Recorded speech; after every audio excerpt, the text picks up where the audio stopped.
All right, so welcome to our spring quarterly call for the Time to Restore project.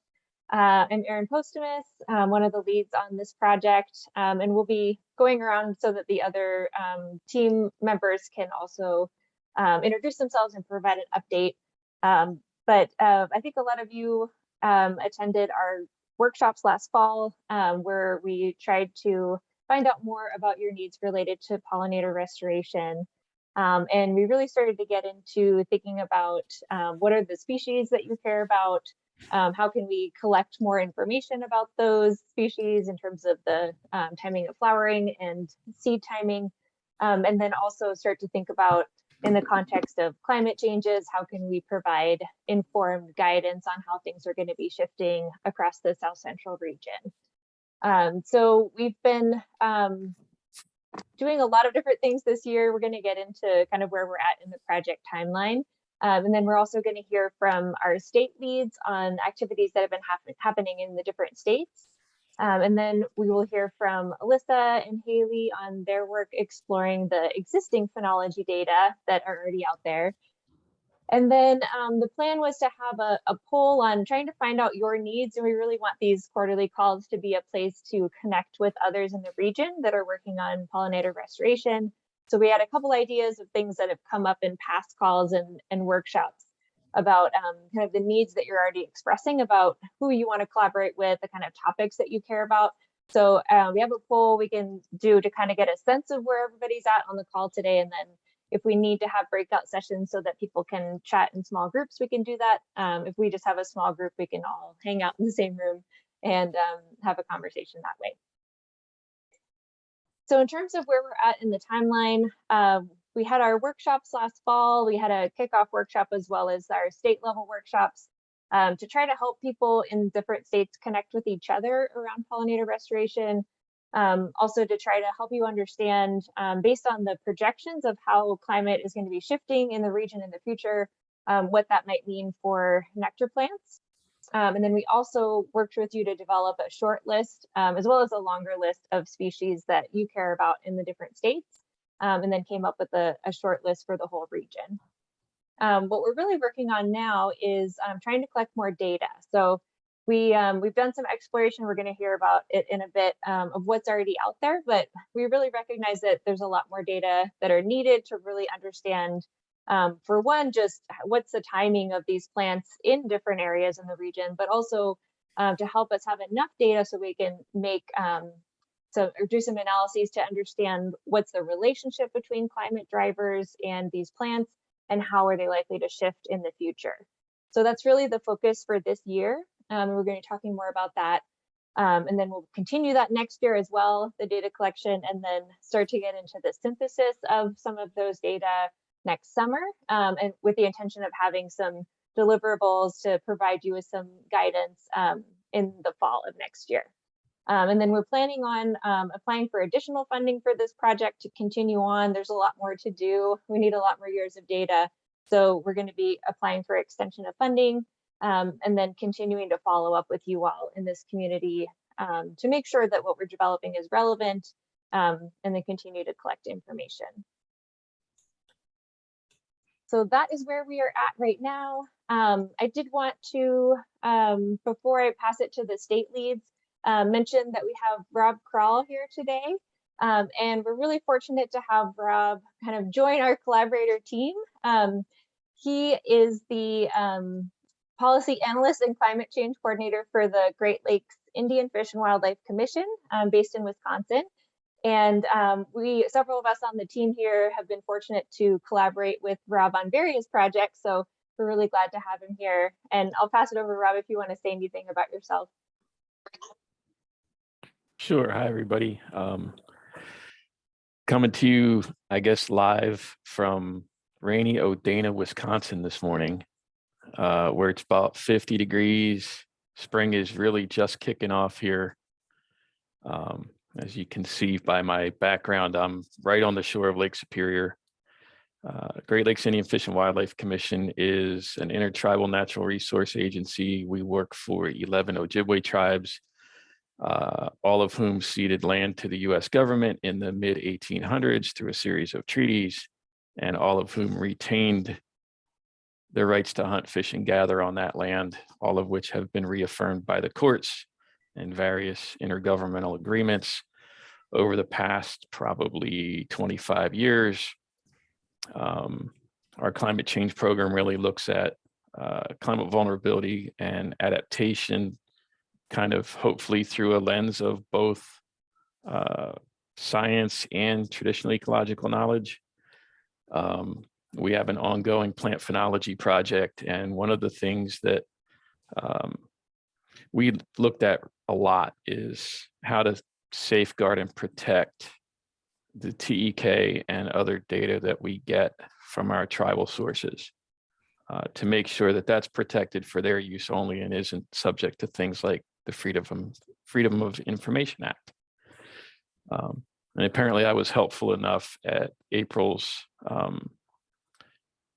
conference a couple of months ago at Alyssa's table for this project that they decided to hijack me and bring me in full time on this. So it's nice to be here.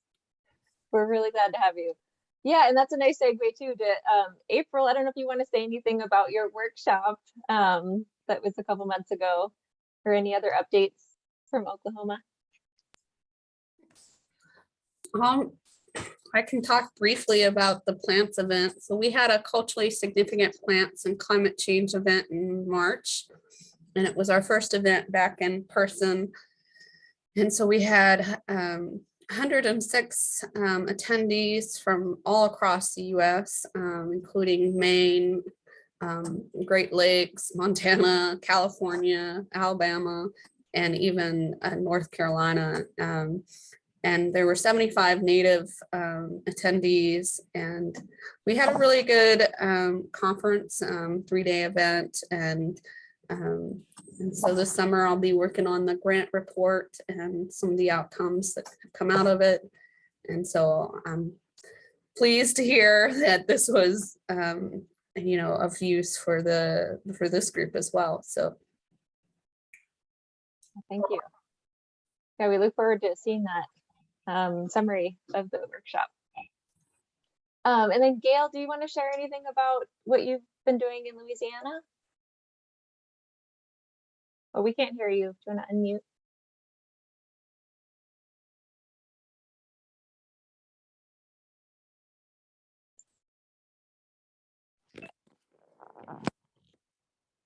Can you hear me? I apologize for my technical difficulties this morning. I'm using my phone now. Been trying to make some contacts in Louisiana for our Time to Restore. My most recent one was I visited Dr. Malcolm Vadrine, who is author of The Cajun Prairie, and talked to him and talked to his wife, and they have their own yard set up as a representative of the prairie of that part of Louisiana. I've also had a workshop earlier in the year with the Master Naturalist of New Orleans. So still trying to make some really good contacts in that area. So pretty much that's what we're working on right now. Great, thanks, Gail. And I know that we've talked a little bit about how it's been a challenge in Louisiana to find places where the priority species that we've identified are available.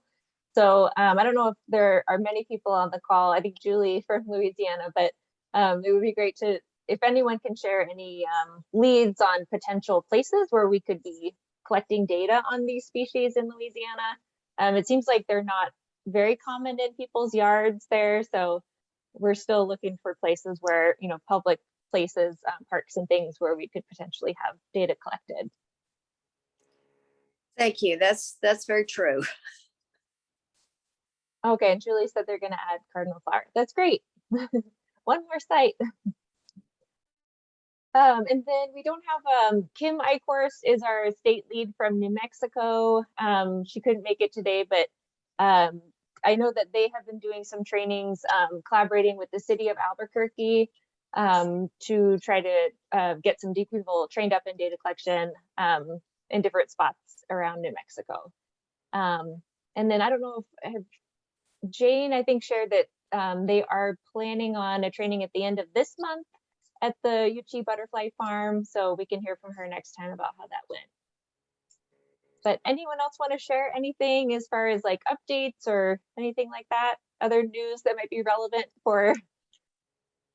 Oh, there's someone from BEM. Okay, great. Yeah, do you want to? You can unmute and share what you like. Okay, can y'all hear me? Sometimes Yeah. okay, sometimes it doesn't work, and I'm like, I don't know what to do about my video or my music. Yeah, so we're doing a training with the city of Albuquerque with some volunteers. There's a new preserve that the city's working on creating. It's called the Candelaria Preserve, and they're interested in starting to monitor different types of plants and animals there. So yesterday, my coworker and I and Kim Eichhorst, we all went to the preserve and we just kind of scouted out the area. And we're gonna give them the training just to get them started and have them request like their own group and show them how to make their own Nature's Notebook account and all of that kind of stuff. Awesome. That's great to hear. Thanks for sharing that. Yeah, totally. Yeah, anyone else want to share anything? I know, Rebecca, not to put you on the spot, but I know you have some events coming up. So I don't know if you want to put in a plug for anything that might be relevant. Sure, I can do that. I don't feel like I'm contributing much to the group. I wish I could contribute more, but yeah, through another project that we have going here in Texas, in the Lower River Valley.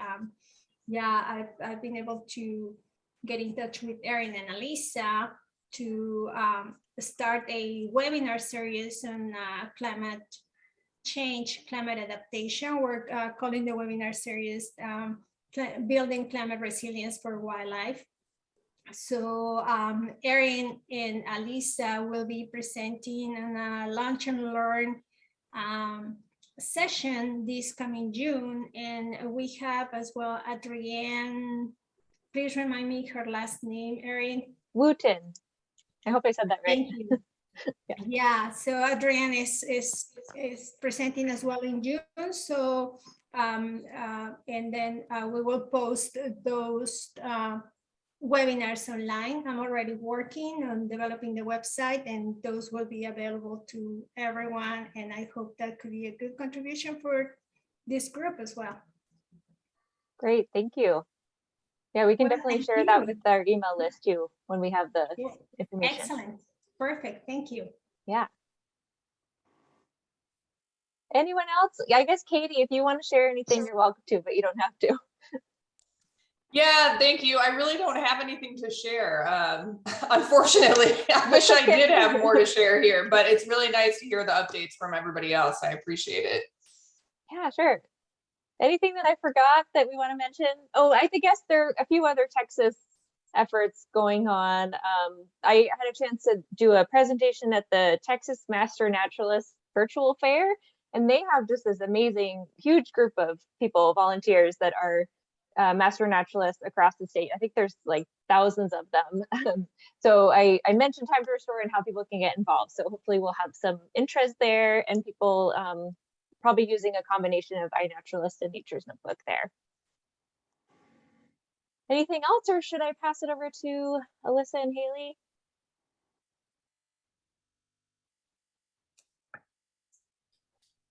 Sounds good. Yeah, so Haley and I have been like deep in the data, and so we're going to sort of share some stuff that we've figured out. I think everyone knows me, right? I'm like helping on the project team here, and I work for the National Phenology Network. Yeah, so maybe I'll let Haley introduce herself and then share a little bit of what we've been figuring out. Yeah, hi, I'm Haley. I am a student at the University of Arizona, and I've been able to, we're coming up on 2 years working on this project, and I'm so excited. Yeah, so we've been working a lot on looking at the peak of our data, or the peak of flowering or fruiting in our data, and like looking at status intensity data to try and figure out when that is. And so a lot of the cool stuff that Alyssa will be presenting on is at least mostly related to that. So yeah. Awesome, thanks. So yeah, so this is definitely a joint, I'm going to present it, but this is a lot of Haley's work and Haley's slides from her NASA Space Grant final presentation as well. So just sort of stepping back, like since the fall, we've been meeting and talking about what species are important for pollinators and thinking about bloom times and how to plan plantings and seed collections.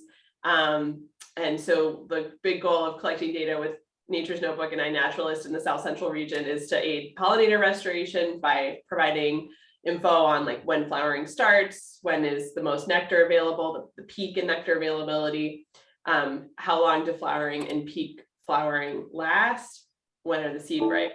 And so like that's just like a when is it happening now kind of question. And then we have the second question, which we might get into more in the next phase of this project.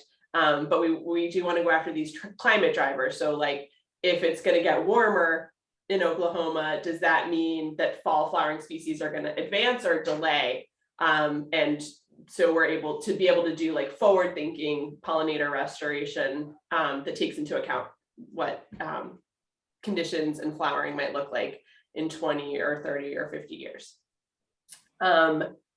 So we have had these workshops to figure out what everyone is into across the states, with Texas folks attending different ones of those, and a lot of those resources are online.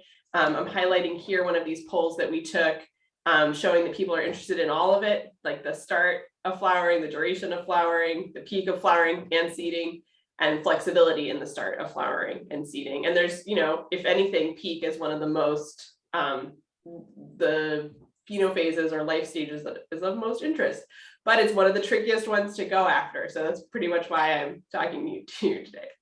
So these are the 8 species that we selected to focus on.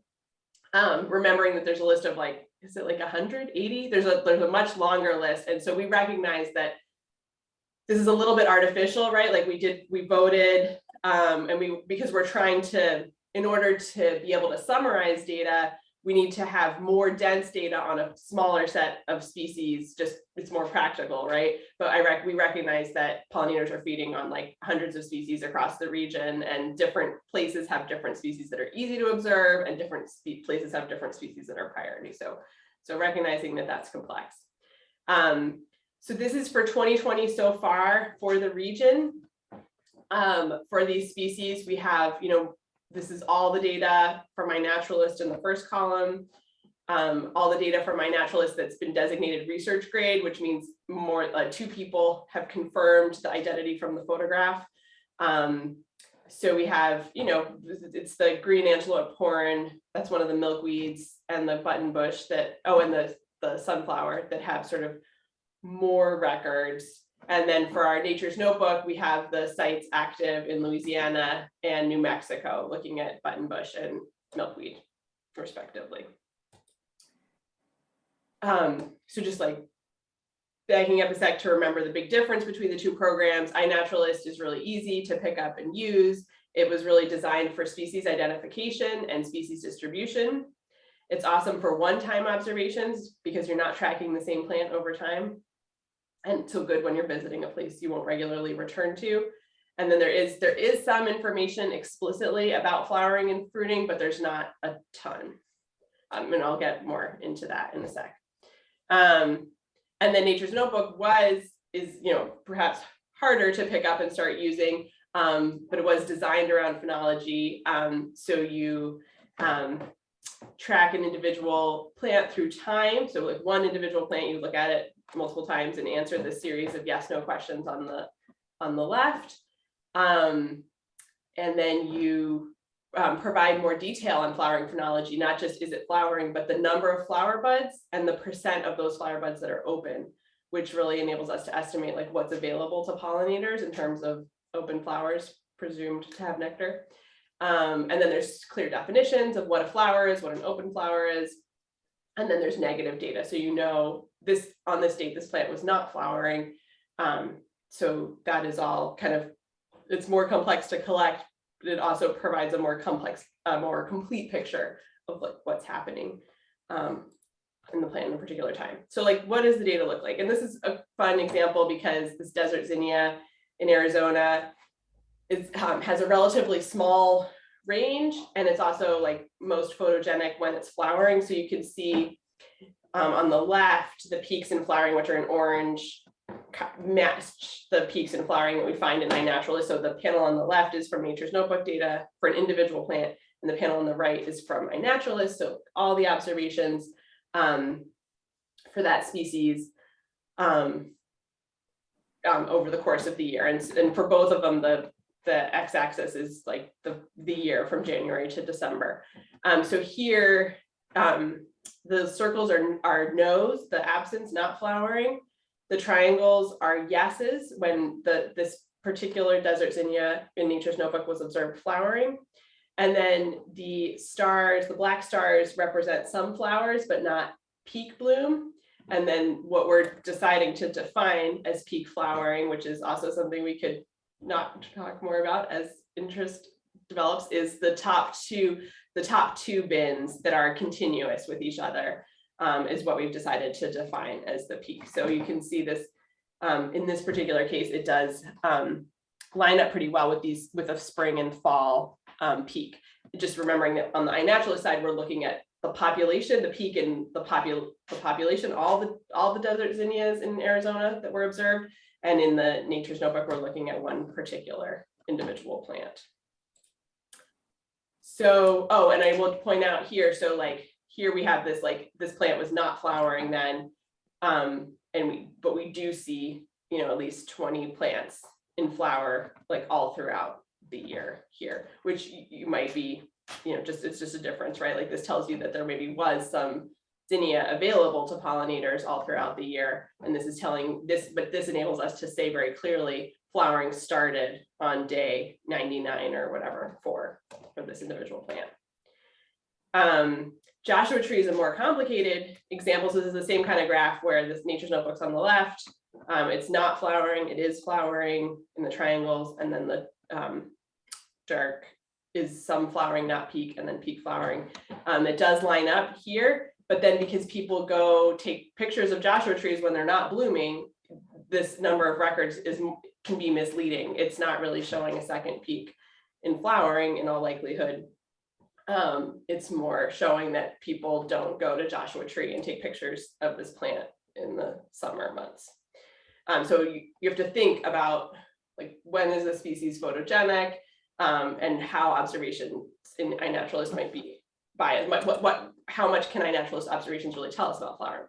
Now, there is this option in iNaturalist, as far as I can, this is not my, you know, I don't know it so well, but I think after you've submitted an observation, not when you submit it, but after, you can go back and look at it and annotate it, and you can actually say no, that there was no evidence of flowering. You can see that there was evidence of flowering, and you can say fruiting, flower budding, or no annotation. And so here, this is the same Joshua tree that we were just looking at, the same graph basically, but basically the green is showing no evidence of flowering. So all those ones in the fall indeed were not flowering. The flowering ones are here in red, the fruiting's here. There's no absence of fruiting. And again, it's at the population, not the like individual plant level. So then this is, again, cool stuff that Haley has been doing, where we tried to hone in. So now looking only at iNaturalist for Eastern purple coneflower, which is one of our priority species. These are on the left is all the records across the whole country showing a peak in July. And then we thought, okay, well, what if we take it by bands of latitude just in Louisiana? So the top graph here is for 32 North. There's 2 records on this date, which, sorry, there's no, but you know, it's like, this is probably like July. And then there's 1 record in later in August, say. And then this is for latitude band 31. So every observation that's in this sort of central zone of Louisiana, there were 4 records. So 2 of them in June, July, and 2 of them in the fall. And then here there were 2 records. There were a few more records at the lower, at 30 North, which is probably around where the cities are, more population in Louisiana. And you can see, again, it's not very easy to see, is it? But like there's these bars where there's 1 record, and then there's a sort of a peak of 2 also about in July. So this is really like we don't know when it wasn't blooming. We don't know, when you break this down, you get a much lower number of records. So there's like nothing scientifically valid that you could say with 3 records for 1 latitude band. So there's no way to like tie this to, so we could get temperature data. We could get like, very coarse level, spring average temperature data for 31 north, but this is too few records and not enough information on when it wasn't happening in order for us to be able to create any kind of prediction about about how temperature affects flowering in eastern purple coneflower in Louisiana. So basically the bottom line is that individual plants are not tracked through time in iNaturalist, so you can't pinpoint the start, end, and peak and combine with local temperature data. Most of all the data in iNaturalist is presence of the plant, and some people have annotated flowering and fruiting presence, but there's definitely no absence data for fruit and limited absence data for flowering.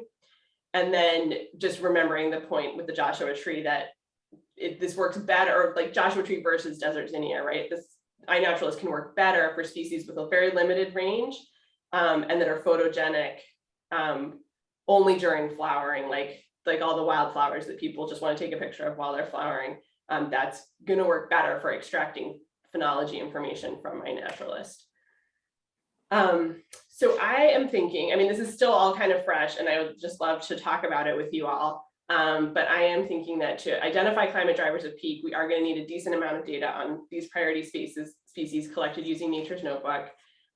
It's possible that if there's more structure around the iNaturalist data, so like returning to the same location and annotating flowering and fruiting consistently could get us closer, like we're just sort of opportunistically trying to use the iNat data that's there. But maybe if we had more of a defined, this is how to use iNaturalist, I think we could get closer.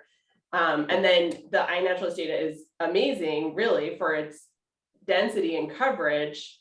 Certainly that low barrier to participation means that there's a lot more data out there. So if we're just making calendars of when this is blooming, yeah, but as long as it's a small range, right? Because I think the eastern purple coneflower shows that once you go down to a smaller location, you may still not have the density of observations that you need. So we could target iNaturalist data and try to get it more dense.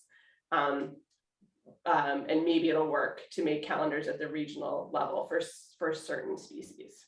So that's all I had to share. I don't know if I hit that well. Haley or Erin also has been a huge part of figuring all of this out. And then I'm just happy to kind of I just put a mess on the table and I'm happy to talk about it.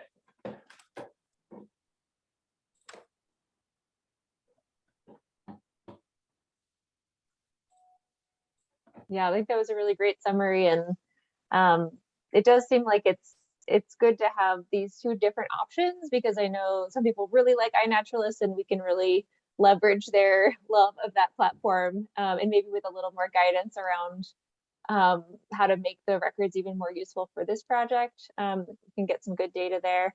And then it definitely seems like having more Nature's Notebook data, even if it's just, picking one species and then consistently tracking that can really help us with the climate drivers stuff. So yeah, I would also love to hear other thoughts from people. Have any of you, I know BEMP, you guys are mostly focused on Nature's Notebook. I don't know if you have anything to share there, Annie, or if anyone has experience with iNaturalist too, feel free to share. Yeah, we mostly work with Nature's Notebook, but we do participate in the city iNaturalist challenges and things like that, and form our own teams when those events happen. So we do some stuff with iNaturalist. Yeah, are there any of those coming up? Those iNaturalist challenges? I think the #1 challenge for us is if you're not around Albuquerque, you're way less likely to get an ID. So for example, just driving an hour in any direction, if you take a random photo, it's likely you won't get an identification Oh, wow. Yeah. Yeah, that population density is something I'm really familiar with in the Nature's Notebook data. Like for sure, we have more data collected where there's more people, but it was interesting. I mean, it totally makes sense to find it in the iNaturalist data too, that it does depend where people live.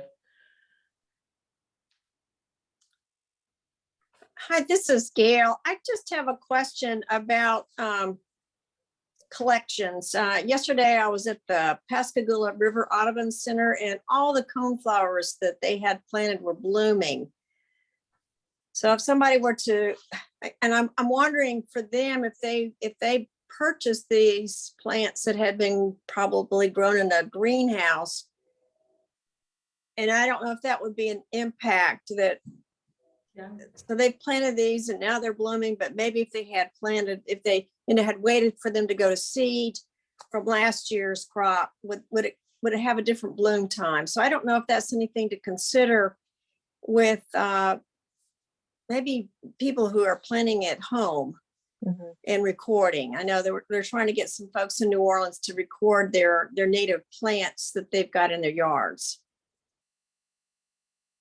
Yeah. So I'm not sure about iNaturalist, but in Nature's Notebook, we do have quite a few fields where you can kind of describe things like that. So if you bought a plant at a nursery and planted it, you can actually put the planting date in the what's called the metadata, or the information about the individual plant that you register.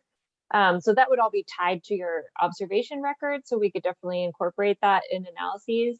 And then in Nature's Notebook, you can also report if you're watering and fertilizing the plant that you're tracking. But I don't know with iNat if there's any sort of annotation about that, or maybe because it's more incidental, there's not really a place for that, because you don't know that much about the plant. Yeah, but there is the captive cultivated field, right? I was just looking at today to make sure that I knew what I was talking about. Yeah, you can add there's a checkbox that says, is it captive or cultivated? So yeah, and I mean, I think Gail's question is a great one, because in this context of pollinator restoration, like a lot of, what Tribal Alliance for Pollinators is doing is getting starts out, right? That were started in the greenhouses. And so like just thinking about the nuances of that, the phenology, what we might, so like having a planting date probably, or a germination date may be necessary. I need to think more about that in terms of those ones. Just know, I guess at first start, like Gail saying, like knowing whether it's wild or started is great. Yeah. It's complicated. That's what I'm finding out. Yeah, totally. Plants are complicated.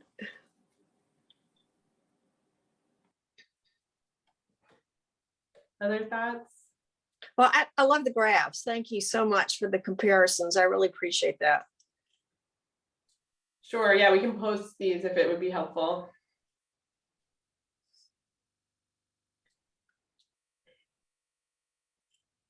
Yeah. Anything else you want to say, Alyssa, about kind of like next steps for you and Haley? Yeah. I think we are still in the phase of trying to define good rules for what is peak flowering. And I don't know if anyone has any gut reaction to that in those slides where I colored the couple of the top two bins orange. That's what we're thinking right now, is that those will count as peak. But if there's, it's not I don't believe that there is an existing scientific definition of what peak bloom is. And so that's a cool thing about this project, is that we'll define it, and it should be really based on what people closely watching the land and watching what pollinators are doing, see as peak or want to know. So definitely interested in feedback on that. And then, yeah, I hopefully maybe when these are quarterly, so maybe by the next call, we could present some preliminary results that were like along the lines of the calendars, and maybe showing the limitations of coming up with climate drivers for these species. Yeah, so I think that's what we're lucky to have Haley with us for the summer, and that's I don't know if she can add anything. I think what we'll be focusing on.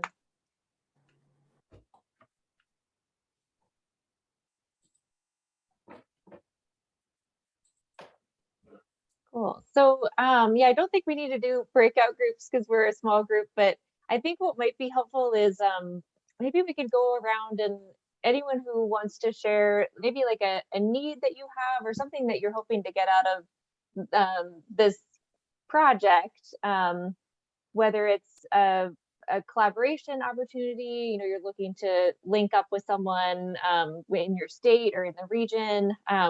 What we had heard from past workshops was there were some people that were like educators who were looking to connect with people that are scientists or resource managers to have like an expert come talk to their students. We had some people mention that they were landowners and they had lots of seeds available and they were happy to have people come collect seeds if they wanted to do propagation. And then we can also talk about how maybe your ideas for how we can get more people to do data collection. That is, I think, the biggest need that we have on the NPN side is we really need more data in the region. And, you know, we're trying to do promotional activities and we have our great state leads that are doing that as well. But if you guys have any other ideas for places we can get the word out or even ways to kind of maybe leverage iNaturalist more and have it be more of a structured thing, maybe even setting up a project through iNaturalist, if anyone's familiar with that. Or if you feel like, you know, based on what we've seen about the species list, that eight list of species, is that too limited? Maybe we should think about expanding that. So I would welcome any thoughts along those lines, or if you guys want to share anything else you're hoping to get out of the project. Well, I hate to, can I start? May I start? Yeah. Erin had some cards made for me that I distributed at a Earth Day event. So I don't know if they're aware of those cards that have our information, how to contact us and different areas. But so we had a conversation I had read recently, I think it was on Parade Magazine, what you can get free at libraries. And those were some examples of seeds. We thought that might be a little difficult, but just kind of talking about how to get the word out. And so my need is for a poster. So I don't know if anybody else had that, just kind of get something out there where you know that people are going to visit. Yeah, thanks, Gil. Yeah, so with the poster, we were even thinking like maybe at libraries or something, you could post something that would have like a QR code on it to get people to the website to learn more. But yeah, if anyone has thoughts on like, does that seem like if we sent out a bunch of posters to you all, like, do you have places you could put them? And if so, like, what's the size that they should be and how many? That would help to kind of figure out what we should be printing. And then we could also get feedback on the content too. But is there anyone that like would be willing to put up posters, or do you have ideas of where we could put them up to get eyes on them? This is Annie. Mhm. I think that if we just had flyer size posters, that would be really great. So we've been trying to do more community events, and it would be really awesome to flyer and like advertise a community event to show folks what Nature's Notebook is about, or even like iNaturalist and Nature's Notebook. Maybe like start a project even just for the community event. Cool. Okay. So are you thinking like would it be just a general flyer? So what I had sent Gail was it was a postcard size flyer, and the front was generally like, this is the Time to Restore project, this is the main goal. You can participate by either doing Nature's Notebook or iNaturalist, and it had like a link to how to get started. And then the other side had the species with the pictures of them. Do you think that is something that would be useful, or are you thinking more specific to New Mexico, that's more like focused on what you guys are doing? Well, I guess both. So definitely Okay. like the card, definitely to like hand out to people would be very helpful. Mhm. And we ourselves can advertise the event, like however we see fit to get Okay. folks to join Yeah. in.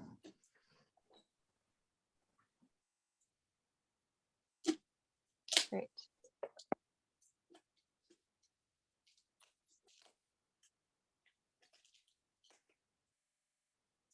Anyone else? I don't know, Julie or Katie or Rebecca, do you have any thoughts on that? Poster. Yeah, there it is. We have it upside down. Okay. It's a little small. I think we probably would make the text bigger next time, but Right, right. but it's pretty. Do you have a digital copy, Gail, that you can share by email? I think that Aaron, do you have that? We can just share Yeah, it. yeah. But I mean, it's about, 3 by maybe 4 by 7. I'm not sure how big it is, but Yeah, I I just might think- I update think- it a little bit, make the text a little bigger, but then I can share the digital version. Yeah, and I actually printed some through Vistaprint, I think a couple hundred for Gail. So we can print, like a large batch and send them out. Or if you want to print them yourself too, that would be great. Yeah, so, we have a lot of, for those of you who don't know me, I work for the US. I'm our at-risk species coordinator for Texas and Oklahoma. And I'm just thinking through like how the service can be a better partner in this effort. And we have a lot of national wildlife refuge lands where there's public visitation. And so maybe providing those at our visitor centers might be something useful. I don't really know if that would be or not. I'm open to other ideas as well. We also have refuge biologists who sometimes do some inventory monitoring type of work and might be willing to contribute their own observations. But yeah, I'm just kind of looking for opportunities where we be involved. Yeah, thanks. That's great. So yeah, Gail is in close contact with multiple refuges on the Gulf Coast. That's actually the basis of the Gulf Coast Phenology Trail. So I think there are like 7 refuges, right, involved there, maybe 6 or 7. So yeah, I think Becky Larkins, she couldn't make it today, but I think she said that they can help with promotion. Good. And then we also work with a couple refuges in New Mexico, Valle de Oro and Sevieta. So that's I don't know if Sevieta really has a visitor center, but Valle de Oro has a new one, I think, right, Annie? Is that up and running and open now? So they had like a soft opening at the Valle de Oro. So it's kind of open. The restrooms are open. Tours. Folks are definitely like going through the area now. But yes, the Sevieta does not have a visitor center. Okay, yeah. Yeah, and then as far as Texas and Oklahoma, we haven't really had a lot of partner refuges there. We had talked with some people at Tishomingo, and I think Alyssa, you had connected with them at April's workshop, right? So that could be another potential refuge partner to reach out to. Mm-hmm. Yeah, Tishomingo, we have some really good people there who I'm sure would be willing to contribute. But there's also quite a few other refuges across Oklahoma. So this is something I can investigate for sure. Yeah, and let us know if you want like some sort of write-up or like the flyer or something that we could give you that you can pass along. Okay. Yeah. Yeah, I mean, I think you have good overview information on your webpage. So I think it's enough to get the conversation started. Cool. Yeah, I can post the flyer as a PDF on there too. So Awesome.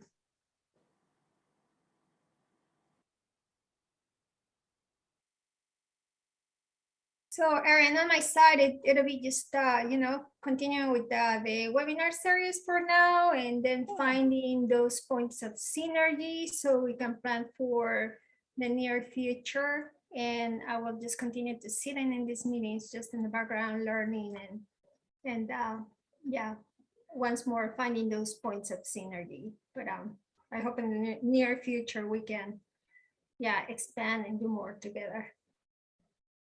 great. Yeah. Maybe we can focus in our presentation at your webinar series on inviting people to share the project with others and mention that we have the postcard, or maybe we can put together a poster as well that people could use to get the word out. Yeah, definitely. Yeah, that's a good idea. Yeah.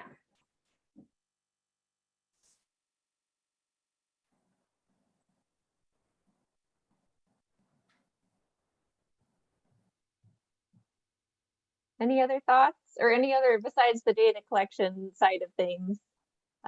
Anything else that you guys are hoping to get from the project or from these meetings?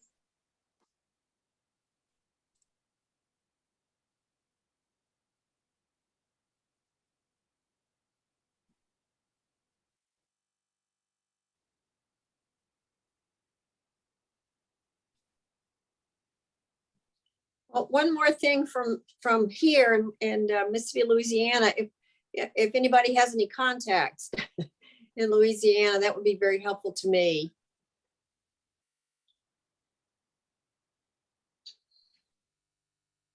Yeah, are there other refuges not along the Gulf Coast that potentially we could reach out to? There was one that I feel like we had contact with a while back, the Red River or something like that in the northern part of the state.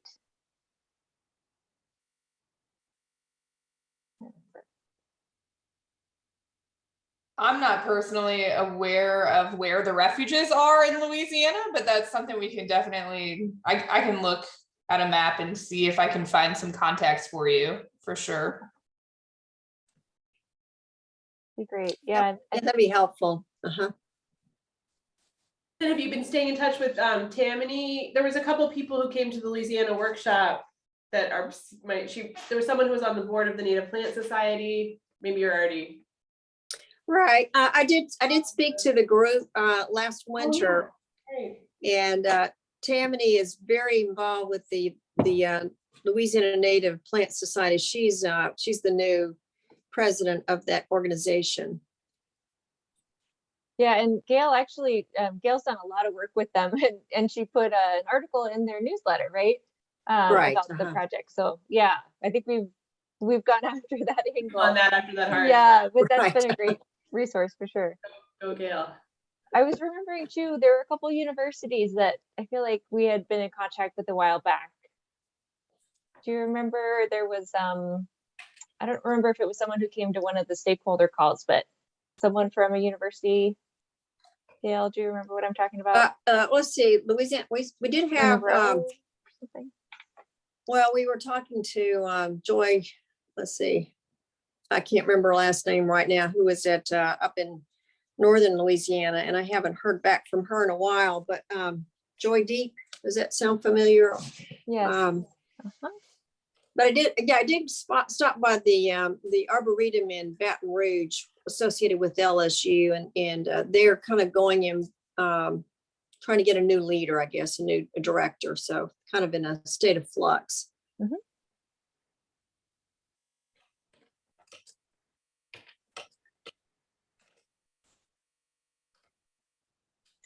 And Julie mentioned the Cane River Creole National Park Service unit.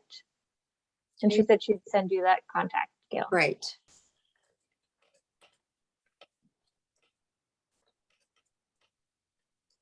Any other thoughts before we end today? I don't know if any of the other project team members have anything else.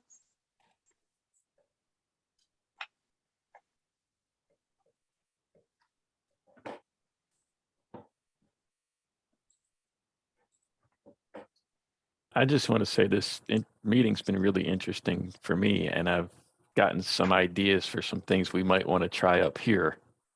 Awesome. Just based on the discussion and especially the iNaturalist data, which I'm going to be picking Alyssa's brain about at National Adaptation Forum. So, thanks for inviting me again. It's been really good. Yeah, thanks for being here. Great. Yeah, is there anyone else that's going to is there other climate? There are a lot. Is there anyone else that's going to be at the National Climate Adaptation Forum meeting in October in Baltimore? April. Yeah, we can maybe do a little time to restore lunch or something if we get a chance. And April's going to be presenting about this work at the National Tribal something Indigenous Climate Change Conference in August, so that might be another chance to You hear back from it already? Oh no, you're right. We submitted. Do you know something I don't know? I know. Sorry, I'm surprised. No, we are aiming, hoping, but not yet accepted.